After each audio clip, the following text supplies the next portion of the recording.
Salve, salve! Seja muito bem-vindo à Live Braba, que é onde eu discuto, estratégias para que você, compositor, consiga acelerar a sua jornada para ser gravado no mercado de pagode.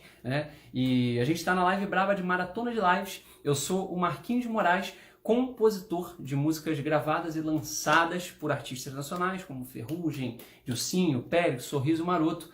E no episódio de hoje a gente vai falar sobre o seguinte tema: será que é possível aprender a compor para ser gravado? É um tema polêmico, porque envolve aquela questão de que as pessoas defendem. Não dá para se aprender a compor, não tem como conseguir isso.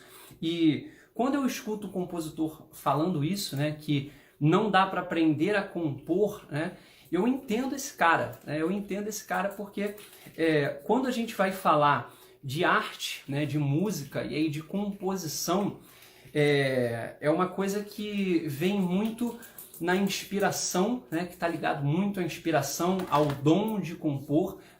Então, quando o cara fala isso, que não dá para aprender a compor, porque a gente traz muito isso, que o cara tem que ter o dom, o cara tem que sentir a música, ele tem que sentir as ideias, deixar as ideias virem e fazer do jeito que o coração dele manda, fazer a música ali, Então, existe muito isso. Só que, na verdade, você consegue sim aprender a compor. Existe o dom, onde a pessoa ela já nasce predisposta a aprender aquilo, a ter mais facilidade, mas qualquer um consegue aprender qualquer coisa, contanto que você estude. Então, se você estuda, você consegue aprender. Só que às vezes o cara acredita que se ele não nasceu com aquilo, com aquela habilidade, ele não pode aprender, E isso não é uma verdade, E aí a gente traz até por contexto. Eu vou dar exemplos aqui sobre pontos que exemplificam isso, que dá para você aprender a compor para ser gravado, E aí eu separei um roteiro aqui para poder trazer esse roteiro, trazer mais trabalhado para você. Então, quando eu for olhar para cá, é porque eu estou trazendo os pontos que a gente vai estar abordando, tá? Então, é normal que isso aconteça, E eu consigo entender. Mas aí, qual é o ponto aqui, Se a gente for pensar, para tudo tem técnica, Então, para tudo tem técnica. Se você quer aprender a cantar, por exemplo, você pode não ter noção nenhuma de canto, e se você entrar numa aula de canto, você vai estar com o apoio ali do professor, para poder estudar aquilo ali. E ele vai explicar o que é uma respiração, Por exemplo, tem pessoas que têm noção de canto, tem pessoas que não têm. Para quem não sabe nada de canto, se o professor chegar e falar: cara, olha só, a gente vai trabalhar o seu diafragma. Tem gente que não sabe o que é diafragma. Tem gente que sabe. Mas tem gente que sabe o que é diafragma, mas não sabe como trabalhar o diafragma, Então, você vai ter que trabalhar com a tua respiração no diafragma. Você vai ter que fazer uma respiração para você trazer para o peito o ar, ou você trazer para a cabeça, que chama voz de cabeça. Então, tem várias coisas que as pessoas desconhecem e que a pessoa que sabe como trazer isso, ela vai lá e te fala: é desse jeito, é desse jeito. Tem uma história bem legal, inclusive, do Luizinho Soares. Cheguei a fazer algumas aulas de canto com o Luizinho Soares, que era cantor do grupo Mente Solta, foi cantor do grupo Mente Solta, e eu fiz umas aulas com ele e ele me contou uma história, Ele falou: cara, é incrível, de eu mostrar de eu pegar uma pessoa que não sabia de nada, Ele pegou uma senhorinha para poder ensinar ela a cantar, e ela queria cantar no aniversário da filha dela, ou da sobrinha dela, se eu não me engano, da neta dela, alguma coisa nesse sentido, E aí ela não sabia nada, tinha grande dificuldade, chegou no dia lá do aniversário e ela aprendeu a cantar, ela conseguiu cantar, né? E aí a gente traz isso para tudo que você vai aprender. Você tem técnicas para você utilizar, você tem passo a passo, você tem métodos, né? Então eu trouxe aqui o canto porque é o que está realmente ligado à música em si, né? Violão é a mesma coisa, né? Você consegue aprender a tocar violão mesmo que você não saiba tocar nada, que você não tenha ritmo, né? Então assim, tudo você consegue aprender, né? E agora, qual é o ponto aqui? Aí é que é importante, né? Existe uma diferença entre o compositor de hobby e o compositor de carreira, né? E qual é essa diferença entre o compositor de hobby e o compositor de carreira?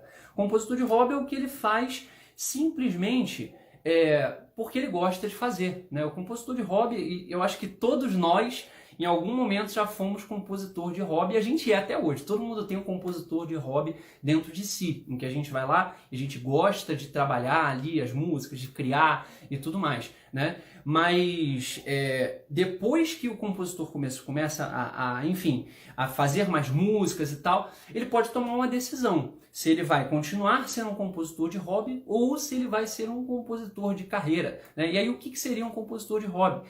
É um compositor que simplesmente faz porque ele gosta, né? Ele faz porque ele gosta independente de qualquer coisa. Ele vai pegar o violão lá, né? Às vezes vai fazer um negócio com um violão bem desafinado, às vezes ele só sabe um acorde, ele vai fazer com um acorde e ele vai mostrar pra galera, vai mostrar pra família, pros amigos e tal, e ele vai se empolgar com isso, vai querer fazer mais música, daqui a pouco ele aprende mais uma coisinha, pô, deixa eu estudar um pouquinho de violão, e aí ele começa, né, a se envolver um pouco mais, né? Mas ainda assim, se ele não consegue enxergar que ele precisa estar constantemente evoluindo, né, e pensando, pô, eu quero aprender isso aqui, eu não quero fazer o que vem da minha cabeça, né? E aí ele vai e sai do compositor de hobby e vira compositor de carreira.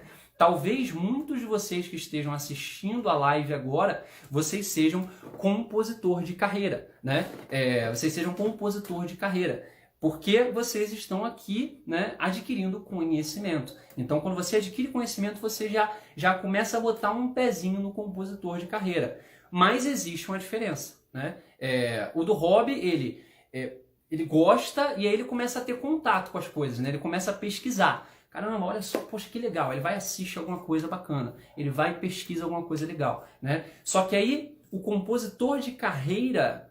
A diferença é que o compositor de carreira, ele vê o conhecimento, só que ele pega aquele conhecimento, ele resolve aplicar e ele resolve descobrir mais, né? Então, ele vai, adquire conhecimento e aplica, adquire e aplica, né? Pablo Fidelis, né, perguntou sobre, né, hoje na minha caixinha de stories, como que faz para poder aplicar, né, tudo que eu ensino aqui, né? Tem alguma forma certa de aplicar?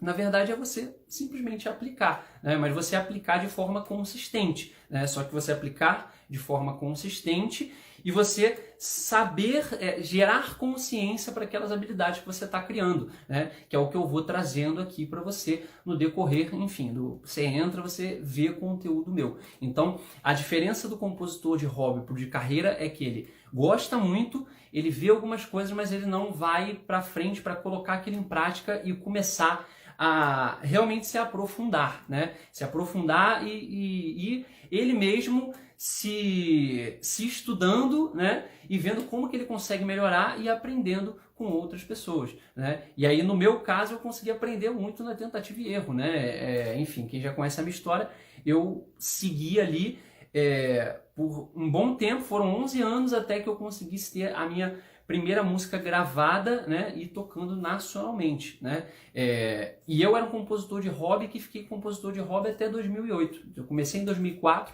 fiquei 4 anos como um compositor de hobby, né? E na época eu não sabia, né, que eu era um compositor de hobby. Eu achava que eu estava ali comprometido e tal, que eu ia, enfim, conseguir, só que eu estava só, enfim, levando aquilo como algo que eu me divertia, né? E aí depois eu mudei a chave e falei, não, peraí, tem alguma coisa aqui, não é possível, né? Se o cara consegue, por que eu não consigo? Mas o que ele está fazendo que eu não estou fazendo? Então eu tentava buscar isso, era muito difícil, né? Porque é difícil você conseguir ter contato com grandes artistas, grandes compositores, né, grandes produtores, então eu não tinha o que eu estou fazendo aqui, por exemplo, né, mas eu ia na tentativa e erro, né, e aí conforme eu ia fazendo as coisas, eu ia conhecendo pessoas, conhecendo, até o momento que eu consegui pegar os conhecimentos ali de quem já estava, né, e aplicar tudo isso. E aí quanto mais você aplica, mais você vê os resultados, mais você aprende, né? E quando você entra no mercado nacional, aí que você vai aprendendo realmente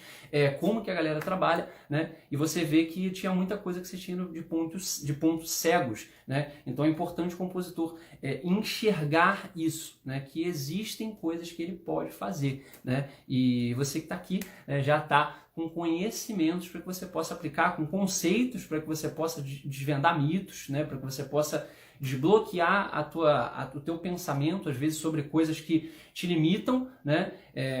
E uma dessas coisas é você acreditar que composição não se aprende, né? E aí você fica ali defensivo com o que você acredita, mas você acaba não avançando, né? Eu, por exemplo, tô o tempo inteiro aprendendo, né? O tempo inteiro aprendendo com quem está dentro do mercado, com tendências que entram no mercado, com produtores que eu vou trocando ideia. Então, o tempo inteiro, caramba, isso aqui eu não sabia. Isso aqui é novo, né? Isso aqui antes não tinha, agora tem. Pô, isso aqui é legal, a forma com que ele faz. Então, eu vou trazendo, vou aplicando isso para minha carreira, né? E aí, beleza. Vindo para um outro ponto aqui, né? Que é o seguinte, exemplo de pessoas que aprenderam a compor, né? Eu fui uma delas, como eu falei para vocês, então eu fui um cara que foi aprendendo a compor, e o maior momento em que eu aprendi muito a compor, né, foi depois de 9 anos, né? Foi depois de 9 anos, eu comecei em 2004, 2013 eu tive a minha primeira música gravada com o Belo. E aí, naquele momento ali, eu não estava preparado, porque a minha música ela foi gravada, né? Só que ela não era uma música de mercado, tanto que a música não tocou na rádio, né? Então, assim, foi uma música que foi gravada, mas são coisas diferentes. E aí, naquele momento que eu entrei no mercado, eu tive a oportunidade de estar mais próximo de editoras, né? Que me procuraram e tal. E na época eu fui para a Inova Show, né? Que eu estava tendo contato direto, e ali eu aprendi muito com a pessoa que era responsável pelo repertório, né? Que era a Rose, na época. E aí ela me dava muitos feedbacks, né? Muitos feedbacks, eu conseguia aprender bastante ali, né? E com outros compositores que já estavam mais avançados do que eu, que já tinham colocado o pé ali no mercado nacional. Então eu fui aprendendo, né? Fui modificando a minha forma de compor. Fui modificando. Até o momento que eu consegui achar a mão ali, sem perder a minha essência, né? Falando, caramba, beleza. Existem coisas que funcionam, né? Mas eu não quero ficar robô, sabe? Aprendendo e fazendo as coisas robotizadas, fazendo as coisas iguais ao que está acontecendo no mercado. Então eu entendi e respeito a minha essência. Hoje eu faço com a minha essência, né? Mais dentro do que a galera pratica, né? E aí, beleza. Outro exemplo de um compositor que aprendeu a compor, né? E deslanchou, inclusive meu grande parceiro, né, de composição. Estou esperando ele me mandar uma letra de uma melodia que estava fazendo eu e o Bruno Cardoso, do Sorriso, né? O Valtinho está colocando a letra, o Valtinho é letrista, e a gente teve uma entrevista, né, em que a gente trocou uma ideia, foi até a maratona de lives anterior que a gente fez alguns meses atrás, e a gente começou a bater um papo, então eu falei, Valtinho, aí me conta, cara, a tua história, como é que foi? E aí, enfim, não vou contar a história aqui, senão vai alongar muito, mas o ponto principal, né, que ele ficou muito tempo, ele ficou 7 anos, se eu não me engano, até ele conseguir uma oportunidade, né, no Nacional. Ele estava trabalhando, e depois de trabalhar bastante, correria, de correr atrás, de, enfim, entregar CD no seu ouvido, de um monte de coisa que a gente passa, né, quando a gente está iniciando a nossa carreira, o Valtinho, ele conseguiu estar com o Arnaldo Sacomani, né, que faleceu recentemente, né, mas o Arnaldo, ele conseguiu trazer para ele coisas que ele não sabia, né? Ele passou, se eu não me engano, acho que foi um dia na casa do Arnaldo Sacomani, né? E aí, nesse dia, ele falou que ele aprendeu muito. Naquele dia ele fez uma música que é a música que foi gravada pelo Negritude, né? Não sei se era Negritude ou Netinho na época, né? Que era No meio da noite eu pulei seu portão, fiz isso em nome. Foi a primeira música dele gravada nacionalmente. E aí ele fez aquela música naquele dia com o Arnaldo, trocou várias ideias com o Arnaldo, e depois dali ele começou a mexer nas músicas dele, né? Começou a mexer nas músicas dele, começou a fazer músicas diferentes, começou a descartar músicas que ele tinha, né? Porque ele viu coisas que antes ele não enxergava, né? E passou uma tarde lá com o Arnaldo e tudo mais, aprendendo, né? Então depois daquilo destravou, né? A chave dele destravou e aí ele foi tendo contato com outros compositores do mercado e ele foi aprendendo com esses caras, né? O que é o natural, né? Depois que você entrou no mercado nacional, você consegue aprender o que está rolando e você consegue utilizar isso, né, para a sua própria carreira. E aí, beleza, exemplo de outra pessoa, né, que conseguiu aprender a ser gravado, né, aprender a compor para ser gravado. E aí eu trago o exemplo do meu aluno Edgley, né, aluno da mentoria Caneta Braba, né, que é uma mentoria onde eu passo ali, né, 40 dias com os compositores para poder trazer tudo que eles precisam saber para conseguir ser gravados, né? E ele foi gravado, né? Ele foi gravado por vários artistas, né? E ele chegou a relatar sobre uma música que isso nunca tinha acontecido com ele, de um artista de São Paulo, ele é de Florianópolis, né? E um artista de São Paulo que ia gravar uma cantora com parceria com um venezuelano, né? Que já tinha feito participações em outros artistas nacionais, internacionais. Então ele conseguiu trazer esse holofote para a carreira dele, né? Aprendendo isso, né? Tem outros compositores que foram gravados também, né? O Ronaldo Andrade foi gravado pelo Diogo Nogueira, também aluno da mentoria Caneta Brava, pelo Diogo Nogueira, pelo Clariô. Então assim, são pessoas que aprenderam como compor para ser gravado, né? E aí você consegue, você vendo essas histórias e você começando a ter esse olhar, você começa a enxergar diferente, né? Você começa a abaixar um pouco aquela atmosfera de que é dom, né? Que é dom, só dom, né? E você traz, beleza, eu tenho o meu dom, mas eu também vou trazer, enfim, um pouco de entendimento do que eu posso utilizar, como que eu posso maximizar o meu dom, né? Então isso é importante para que você consiga desbloquear a tua carreira, né? Então não é à toa que, enfim, eu estou iniciando a maratona de lives com essa live, porque a gente vai seguir em todas os outros temas, né? E para que você consiga absorver os outros temas, você precisa entender que você consegue absorver, você precisa entender que existem coisas que vão te ajudar a ser gravado, né? Então a gente traz esse tema para que todas as outras lives você absorva de forma mais tranquila, né? Foi tudo montado, né, de uma forma que eu consiga trazer o melhor para você, para que você aplique na tua carreira e consiga ter resultado, né, rumo à tua jornada de ser gravado, tá? E aí, beleza.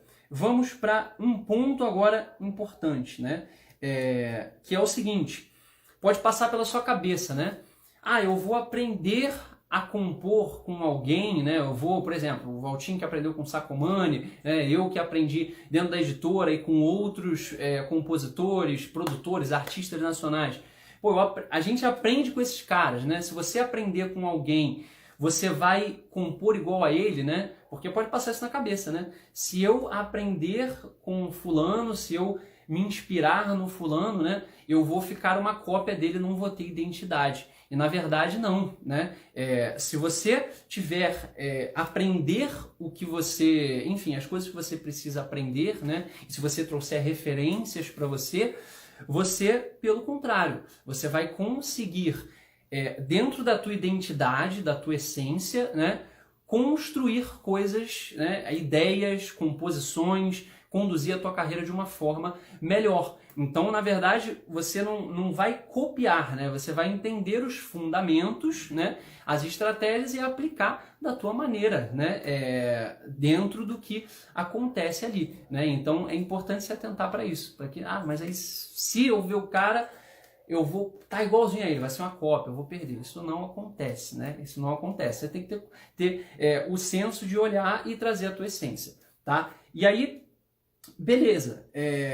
Agora um ponto importante, tá? Que é o seguinte: qual é o jeito errado de você aprender a compor, né?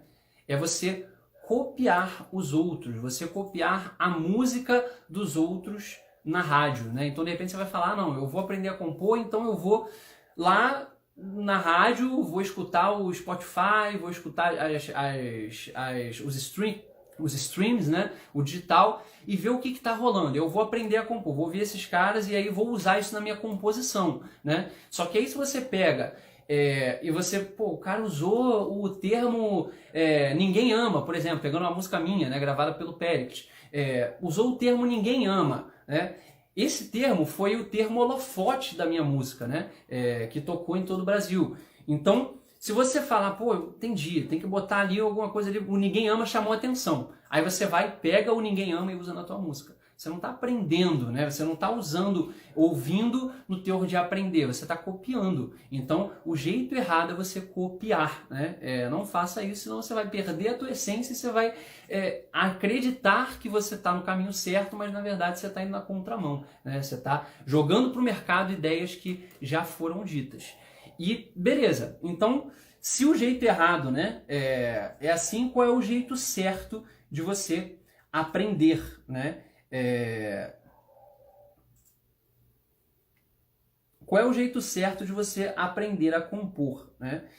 E aí o jeito certo de você aprender a compor é você entender os fundamentos, né? Então, qual é o jeito certo de você aprender a compor? Entendendo os fundamentos por trás do que está acontecendo, né? Então, é você conseguir ouvir as músicas e ver, por exemplo, que as músicas elas têm ideias diferentes, né? As músicas que vão para a rádio, né, que tocam, né, que são músicas de trabalho, elas têm ideias diferentes. Então, isso é uma coisa que acontece no mercado. Então, você olhando para isso, pô, beleza, eu aprendi, eu entendi. Eu tenho que colocar ideias diferentes na música, né? Mas, beleza, é só isso? É só você colocar ideias diferentes na tua música, né? Claro que não, né? Se fosse só você colocar ideias diferentes, né, ia ser bem tranquilo, estava todo mundo sendo gravado, né? É um conjunto de coisas que você vai colocar na tua música, né? Tem coisas que você respeita e tem coisas que você tem que deixar de lado, né? Então, por exemplo, eu recebi uma pergunta, né, recentemente, esses dias no Stories, né, que me perguntaram se eu acreditava que existia a fórmula dos hits, né? E o compositor acreditava que não. Ele falou, poxa, estão vendendo a fórmula dos hits, né? Eu não acredito nisso, eu queria saber se você acredita. E na verdade, existem 4 pontos que você precisa enxergar, né? São 4 pontos que você precisa enxergar. Qual é o primeiro ponto? Né? São 4 pontos importantes. Existem coisas que aumentam muito as chances da tua música ser gravada, tá? Segundo ponto, existem coisas que ajudam a tua música a ser gravada. Tem coisas que ajudam muito, que é uma coisa que você vai colocar e você vai estar disparando na frente, ideias diferentes, por exemplo, né? Só que existem várias formas de você construir ideias diferentes, existem estruturas que você pode usar para construir ideias diferentes. Tem as ideias que funcionam, tá?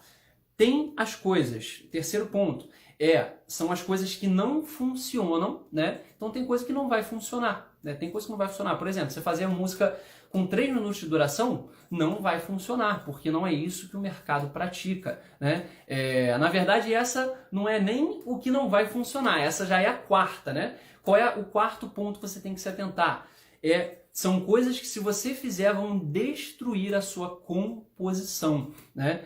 Mas, poxa, vai destruir, pô, eu fiz a música, destruir no sentido de mercado. Então, se você, por exemplo, coloca uma música com 3 minutos de duração, né? Você faz uma música que não se repete, né? Ela é inteira com 3 minutos de duração, ou você está compondo rap, né? Ou você realmente está errando a mão, né? E aí você está destruindo a sua composição pro mercado, né? Lembra que eu te falei no começo, né? Existe o compositor por hobby e o compositor por carreira. Então, o compositor por hobby é o cara que Ah, eu vou fazer, pô, gostei, a música tá bonita, né? Gostei, a música tá agradável, né? Só que ser uma música agradável e ser uma música comercial são coisas completamente diferentes, né? Uma música linda e uma música comercial é completamente diferente. Você pode ter uma música linda e comercial ao mesmo tempo, né? É claro que você pode ter isso, né? Porque você tem que desvincular que o comercial é ruim, né? É tudo um ciclo, né? Se você acredita que você não pode aprender para ser gravado, né? No teu inconsciente lá, você está em algum momento rejeitando o comercial, né? Em algum momento você está rejeitando o comercial, talvez você não saiba, né? Mas se você se fizer essa pergunta, falar, caramba, será que realmente eu escuto as músicas do mercado e eu rejeito elas? Sei lá, eu olho, mas eu falo, isso não é minha praia, né? Não é isso que eu quero, né? Então, você tem essa resistência. Então, tudo vem ligado, né? Tudo vem ligado. E aí você acaba não conseguindo trazer o teu compositor, o teu lado compositor de carreira, que você pode aflorar em você, que você pode despertar em você, né? Mas para isso você precisa desconstruir algumas coisas. E aí, voltando para o ponto, quando eu recebi essa pergunta de se eu acredito que existe fórmula para fazer os hits, né, que dá para você aprender e tudo mais, né, eu respondi que sim, dentro desses 4 pontos. E isso é fato. Você pode perguntar para qualquer pessoa do mercado, você pode perguntar para artista, para produtor, mas pergunta para os nacionais, perguntar para os nacionais, né? E assim, depois eu vou ver se eu consigo trazer mais uma vez, até porque o Lelê gosta disso, tem que ver como é que vai estar na agenda dele, mas para a gente fazer uma outra entrevista onde eu, enfim, troco uma ideia com o Lelê, e o Lelê é produtor, né, de grandes artistas nacionais, Gilcinho, Sorriso, a banda Melim, né, Mumuzinho já produziu, né, acho que voltou, fez a produção de novo, se eu não me engano, mas assim, é um cara que está produzindo nacional. E ele fala que existe música ruim, né? Música ruim no sentido de que está fora do mercado, né? Dentro do que acontece no mercado, tem música boa, tem música que é extraordinária, tem música que é mais ou menos, mas existem as músicas ruins, né? Que às vezes são as músicas do compositor que está fazendo por hobby, né? Que não enxergou ainda esse lado do comercial, não olhou para as músicas que estão tocando com um olhar analítico, né? Com um olhar de caramba, isso aqui tá rolando, então vamos lá, deixa eu me inspirar nisso aqui. E é se inspirar e não copiar, né? Então é importante isso. E aí, o que a gente vai fazer agora, né? Eu quero passar para você um exercício, né? Então, no decorrer de toda a nossa mentoria, né? No caso, a nossa maratona de lives, né? Eu quero trazer um exercício para você. Eu falei mentoria porque acabou de ter uma mentoria final de semana agora, né? Com os alunos. E aí, no final das mentorias, a gente traz desafios, né? Para que o compositor ele consiga desbloquear as coisas ali que ele não estava fazendo e ele tem que fazer, né? Porque ele fazendo, ele vai conseguir ver o efeito na carreira dele, né? Mas aqui para vocês eu quero trazer desafios também, né? Voltado para o tema que a gente falou hoje. Então, qual é o desafio? Qual é o exercício que eu quero trazer para você? Um pequeno passo que, se você aplicar, você vai começar a entender mais isso, você vai começar a estudar mais o mercado, né? E entender que realmente existem coisas que estão por trás ali, tá? Então, o que você vai fazer? Primeira coisa,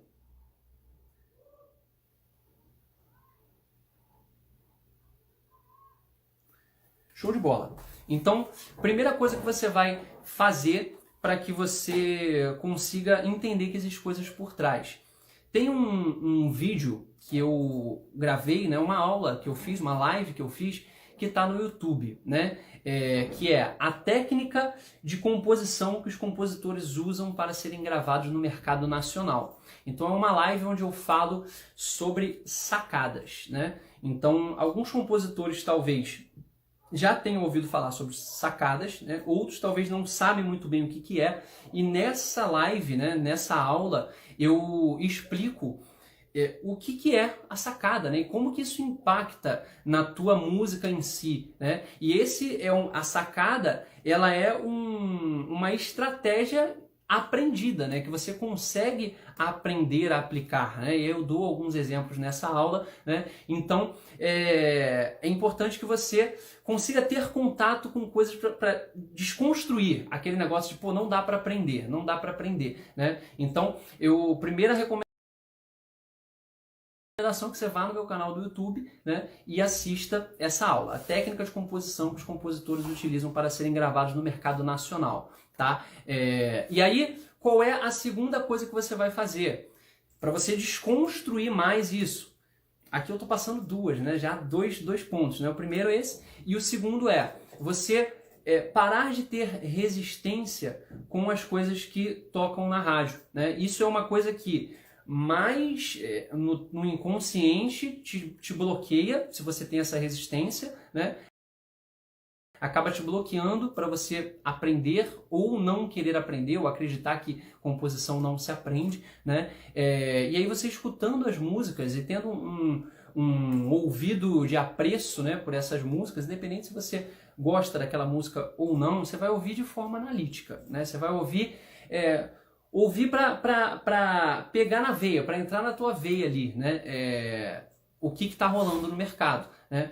E aí você vai conseguir caminhar para a direção de aprender, se desbloquear para aprender, né? E aí você aprendendo naturalmente, a consequência de você aprender é você conseguir utilizar tudo que você aprendeu para ser gravado, né?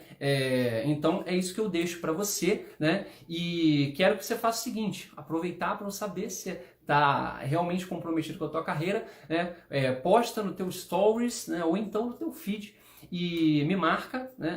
@Marquinhos de Moraes, e coloca lá alguma frase que te impactou hoje. E se você realmente acredita agora que você consegue aprender, né, a compor, ou se você, não, já sabia que podia aprender, né, tanto que eu estou te seguindo, então enfim, né, isso pode acontecer, mas eu vou gostar de saber, né, eu vou repostar lá no meu Insta, né, porque vocês estão comprometidos e eu quero trazer essa energia para vocês, né, vocês mandam energia para cá e eu mando energia de volta. Né? Então, vou pedir para vocês fazerem isso, né? Para poder trazer essa atmosfera de comprometimento, tá? E aí, é o seguinte, amanhã a gente vai falar sobre um outro tema que é muito importante. As lives, elas não estão sendo gravadas, né? Então, assim, aqui ao vivo, acabou aqui, a gente vai encerrar para trazer o comprometimento. Então, se você pegou essa live de repente no meio, no final e tudo mais, né? As próximas já se programam para que você consiga assistir e não perder nada, tá bom? Então, é isso, né? Eu vou ficando por aqui. Por enquanto, sucesso, ótimas inspirações e a gente se vê nos próximos conteúdos, né, da maratona de lives. Tamo junto!